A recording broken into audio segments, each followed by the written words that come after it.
గాలిపటాలు ఎగరవేసేందుకు నిషేధిత చైనా మాంజాను వాడకూడదని ఉప అటవీ క్షేత్రాధికారి నజీర్ ఖాన్ తెలిపారు. మంగళవారం నిర్మల్ జిల్లా సారంగపూర్ మండల కేంద్రంలోని ప్రభుత్వ జూనియర్ కళాశాలలో చైనా మాంజా వలన కలిగే అనర్థాలపై విద్యార్థులకు అవగాహన కల్పించారు. పతంగులు ఎగరవేసేందుకు చైనా మాంజాతో పక్షులకు, ప్రజలకు చాలా ప్రమాదం పొంచి ఉందన్నారు.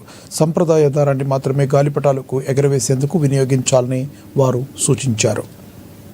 1967 ఏ చట్టమమ్మా జస్ట్ రాసుకోండి, 4 పాయింట్ల యాదించుకోండి. తెలంగాణ అటవీ చట్టం 1967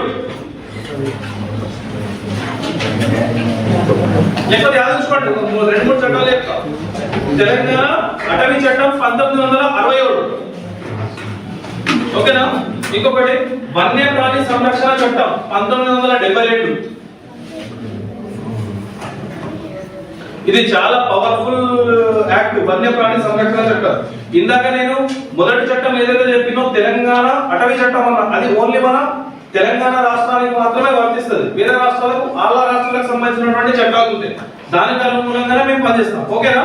సో ఇది వన్యప్రాణి సంరక్షణ చట్టం అనేటువంటిది భారతదేశంలో ఉన్నటువంటి చట్టం. ఇది తెలంగాణలో అదే రకంగా ఉంటది, జమ్మూ కాశ్మీర్ లో అదే రకంగా ఉంటది. ఆ తెంపేటప్పుడు మానేటప్పుడు రాదా నీదా అనుకునేసరికి ఆ చేతులు అన్ని కట్ అవుతుంది. అది ఎంత భయంకరంగా కట్ అవుతుంది అంటే వేళ్ళు కూడా ఇక్కడ నుంచి పోసుకపోయిన వాళ్ళు చాలా మంది ఉన్నారు. మళ్ళీ ఇంకొకటి, నా ఫ్రెండ్ వాళ్ళ అన్ననే ఒక మాంజా వల్ల చనిపోయాడు. సార్ కూడా తెలుసు సార్, మహేందర్ వాళ్ళ అన్న రవి స్కూల్ అసిస్టెంట్, ఎడిబిలో స్కూల్ అసిస్టెంట్ ఉండే, బైక్ మీద వస్తున్నాడు లింబా స్కూల్ అసిస్టెంట్ పాపం ఫస్ట్